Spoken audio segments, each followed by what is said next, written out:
சூக்குமம் முதல், அதற்கு மூலம் மான், அதற்கு மூலம் மோகினி, அதன் முதல் தான் மேளதாம், விந்து சக்தி சிவம் இவை மிசையாம், எல்லாம் சால என்று ஆகும் ஆன்மா சிவத்தினை சார்ந்தபோது.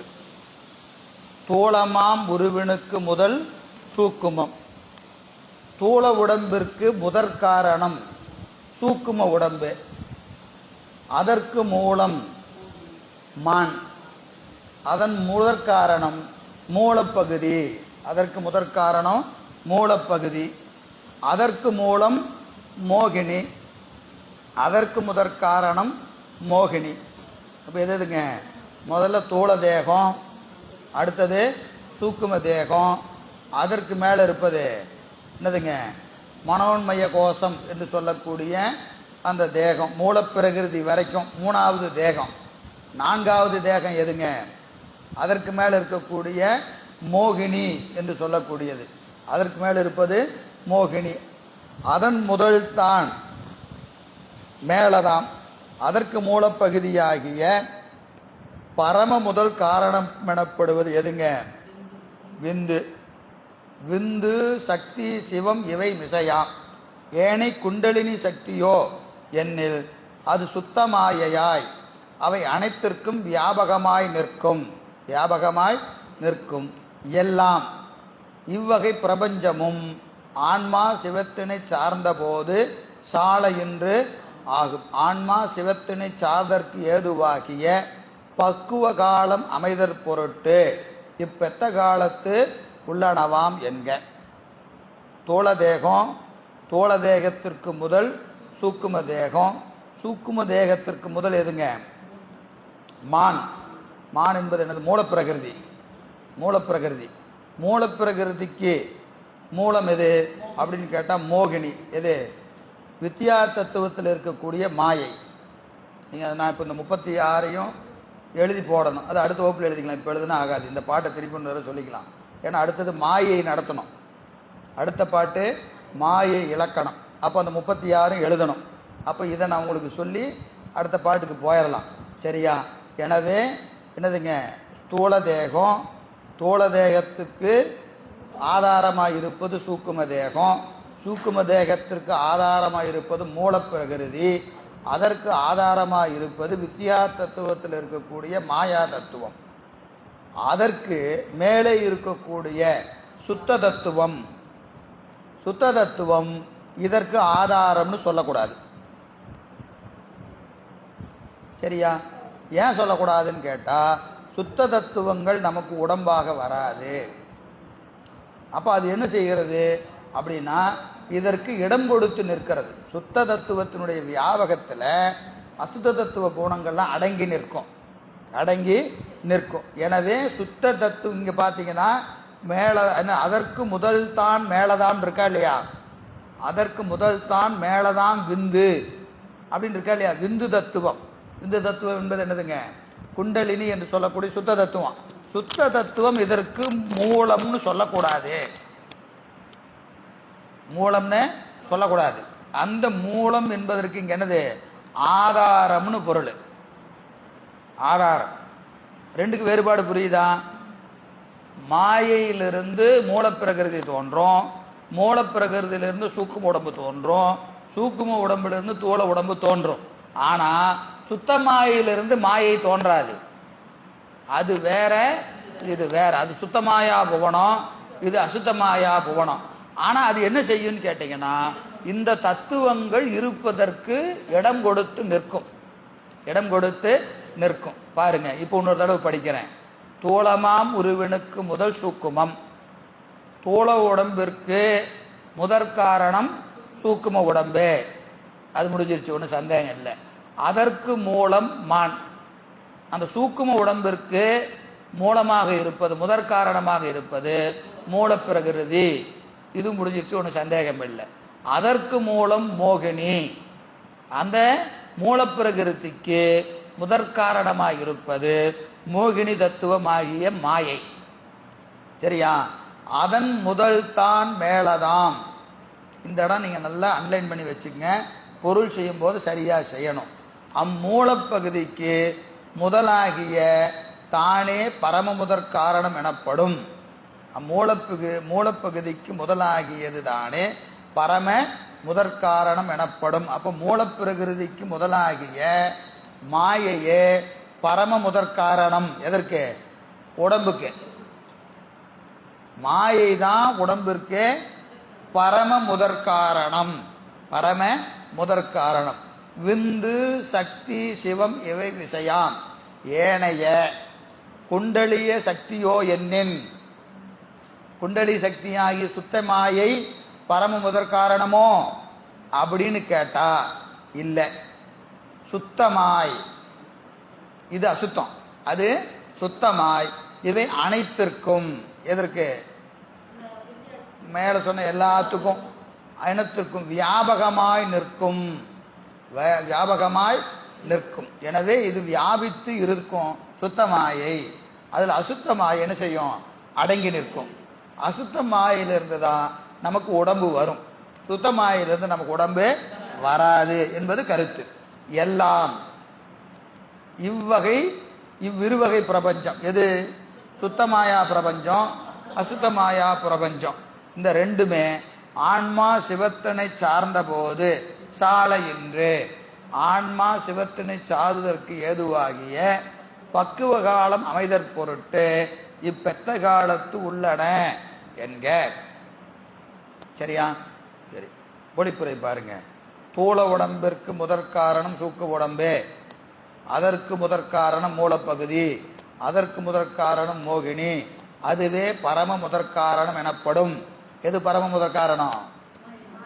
மோகினி. மோகினி என்று சொல்லக்கூடிய மாயை. மோகினி என்று சொல்லக்கூடிய மாயை. ஏனை குண்டலிய சக்தியோ என்னின்.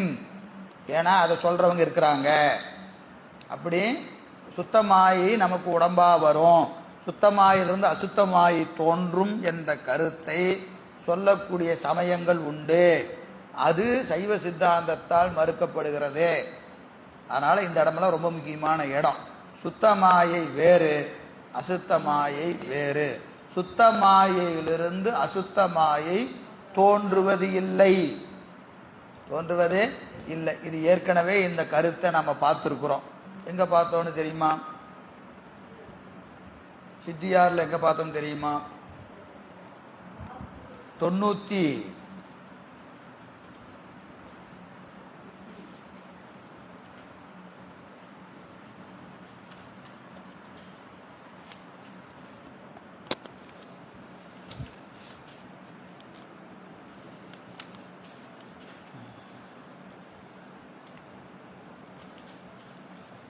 சரி, நான் பார்த்துட்டு சொல்றேன், நேரமாச்சு. சரி, எனவே குண்டலி சக்தியோ என்னின் அது சுத்தமாய் இவை அனைத்திற்கும் வியாபகமாய் நிற்கும்.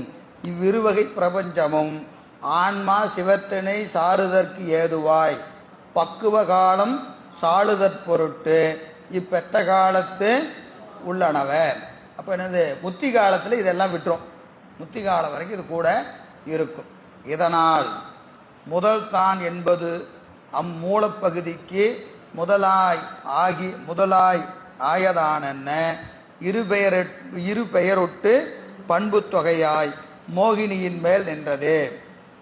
அதன் முதல் தான் என்பது என்னதுங்க? இரு பெயர் ஒட்டு பண்பு தொகை. மூலப்பெருகிறதுக்கு மூலமாய் இருக்கக்கூடிய மோகினியை குறித்து நிற்கிறது. சுத்தமாயையை குறிக்கவில்லை. சுத்தமாயையை குறிக்காம எதை குறிக்கிறது? மோகினியை குறித்து நிற்கிறது. அதன் முதல் தான் என்று அனுவதித்து மேலே தாம் என பரம முதற் காரணமாதல் கூறப்பட்டது. பாட்டில் இருக்கிற செய்தி தான். அவ்வாறென்றே முதல் தான் என்பதனை எழுவாயாக வைத்து உரைப்பார்க்கு ரகரம் இரட்டித்தல் பொருந்தாமையும் சித்தாந்தத்திற்கு ஏழாமையும் உணர்க. அதன் முதல் தான் மேலதாம் விந்து சக்தி சிவம்னு இருக்கா இல்லையா? அப்போ அந்த ரகரம் இரட்டித்து வராது, இலக்கணத்துக்கு பொருந்தாது. இலக்கண பிரகாரமும் வராது, சித்தாந்த பிரகாரமும் வராது. சித்தாந்த பிரகாரம் என்னது? சுத்தமாயா பூணங்கள் நமக்கு உடம்பாக வராது. அந்த செய்யுள்ளையும் ரகரம் இரட்டித்தல் பொருந்தாது இலக்கண பிரகாரம். இது தமிழ் இலக்கணத்தை எடுத்து பார்க்கணும். ரெண்டு சேருகிற போது ரகரம் எப்படி வருதுன்னு அந்த இடம்லாம் பார்க்கணும். அவ்வளவெல்லாம் நமக்கு வேண்டாம். சித்தாந்தத்திற்கு பொருந்தாது. எது? சுத்தமாயை எதற்கு ஆதாரம்? அசுத்தமாயைக்கு ஆதாரம் என்று சொல்வது பொருந்தாது. ஆதாரம்னா அதிலிருந்து தோன்றியது. சுத்தமாயிலிருந்து அசுத்தமாயை தோன்றும் என்று சொல்லுதல் சித்தாந்தத்திற்கு முரண். சித்தாந்தத்திற்கு முரண். எனவே அது அப்படி பொருள் செஞ்சா அது பொருந்தாத செய்தியாக போகும் என்று சொல்றார். சிவம் என்றது முன்னையது சுத்தம் என்னும் பொருட்டு. பாட்டில் இருக்கா இல்லையா? நாதம் பாட்டில் என்ன இருக்கு? சிவம் சக்தி. ம் ம்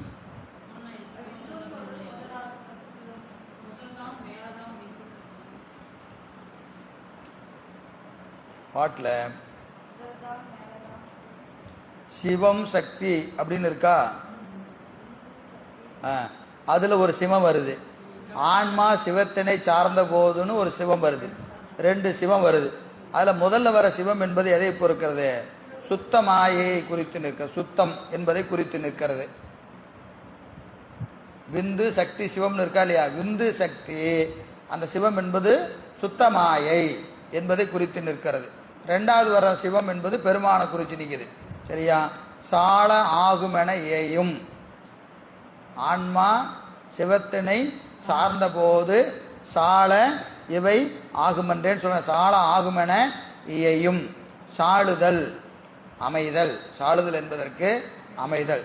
சார்ந்த உயிர் என்னும் பெயரச்சம் ஏது பெயர் கொண்டது? சார்ந்த உயிர் சிவத்தினை சார்ந்த போது இருக்கா இல்லையா? சிவத்தினை உயிர் சார்ந்த போது, சிவத்தினை உயிர் சார்ந்த போது, அந்த சார்ந்த என்பதற்கு பெயர், செயல் இல்லை, பெயர். சார்ந்த என்பது எது? பெயர். எது? உயிர். உயிர் சார்ந்த போதுன்னு பொருள் செஞ்சுக்குங்க, வேற ஒன்றும் வேணாம். அது ஏது பெயருங்கன் நின்றது. இதானே மேலதன்கண் நிகழும் ஆசங்கை நீக்கி வரும் செய்யுள்கட்கு தோற்றுவாயும் செய்யப்பட்டது. அடுத்து வரக்கூடிய 141 மாயை உண்மை சொல்றார். இப்போ மேல சொன்ன சூக்குமத்திற்கு எது மூலம் அப்படின்னு அதை நிறுவினதோட அடுத்த பகுதிக்கு தோற்றுவாய் செஞ்சிட்டார். இப்போ என்ன கேள்வி வருது? சுத்த தத்துவம் எப்படி வரும்? விந்து தத்துவம் எப்படி வரும்? இந்த கேள்வியெல்லாம் வருதா இல்லையா? இதுக்கு தோற்றுவாய் செஞ்சிட்டார்.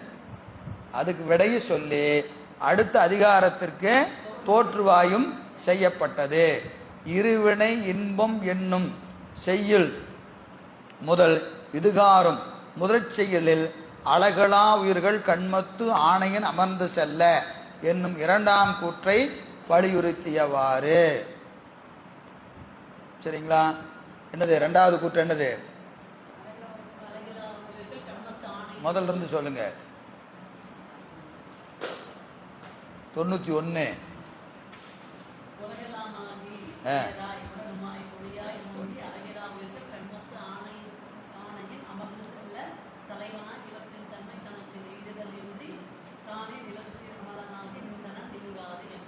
நாலு கூறு. சரிங்களா? அதுல இரண்டாவது கூறு என்னது? அழகிலா உயிர்கள் கண்பத்து ஆணையின் அமர்ந்து செல்ல என்கின்ற இரண்டாம் கூற்றை நிறுவினார். இரண்டாம் கூற்றை நிறுவி இருக்கிறார் என்று நாம் பார்க்கணும். இப்போ நமக்கு ரெண்டாவது நூற்பால ரெண்டாவது அதிகரணம். இது மிக விரிவான அதிகாரம். இதுதான் சிவஞான போதத்திலேயே எப்படி திருத்தொண்டர் புராணத்தில் பிள்ளை பாதி புராணம் பாதி, அதுபோல இதில் 12 நூற்பாக்களில் இந்த பகுதி ரொம்ப விரிவான பகுதி. இதைத்தான் மாபாடியக்காரர் பாடியத்தில் மிக விரிவாக, இதை விட இன்னும் விரிவாக சொல்லியிருக்கிறார். எதை? ரெண்டாவது நூற்பாவை ரொம்ப விரிவாக சொல்லியிருக்கிறார். அதில் கண்ம இலக்கணம் என்பது மிக விரிவான பகுதி. மொத்தம் எத்தனை பாட்டு வருது பாருங்க? 94 இப்போ 140 வரைக்கும். இப்போ எத்தனை பாட்டாச்சு? 47 செய்யுள். 47 46 94 சேர்த்துங்க. 94 ரெண்டாவது கூறு தானே? 94 ரெண்டாவது கூறு தானம்மா? 91 ரெண்டாவது நூற்பா, 92 93 முதல் அதிகரணம், 94 ரெண்டாவது அதிகரணம். அப்போ 47 செய்யுள், 47 செய்யுள்ல வினை அதிகாரத்தை நிறுவி இருக்கிறார். 46 47 சேர்த்தணும்ல, அதை சேர்த்தி தான் 47 செய்யுள்ல வினையின் இயல்பை சொல்லி இருக்கிறார். இது பல காலம் இவ்வளோ விரிவாக வினையை சொல்லியிருக்கிறார்னு நாம் சொல்லியிருக்கிறோம். அதை இப்போது திருவருள் சிந்திப்பதற்கு ஒரு வாய்ப்பு கொடுத்துருக்கிறார். இன்னும் எவ்வளவு புரிஞ்சுது எவ்வளவு புரியலைங்கிறதெல்லாம் வேற, அது ஒரு வாய்ப்பு தானே. வினையின் தன்மையை விரிவாக பார்ப்பதற்கு திருவருள் நமக்கு உபகாரம் செய்திருக்கிறது. அந்த வகையில் நம்ம அடுத்த வகுப்பு மாயை உண்மை. அது ஒரு 22 செய்யுள்கள், 22 தானே போட்டிருப்பாரு.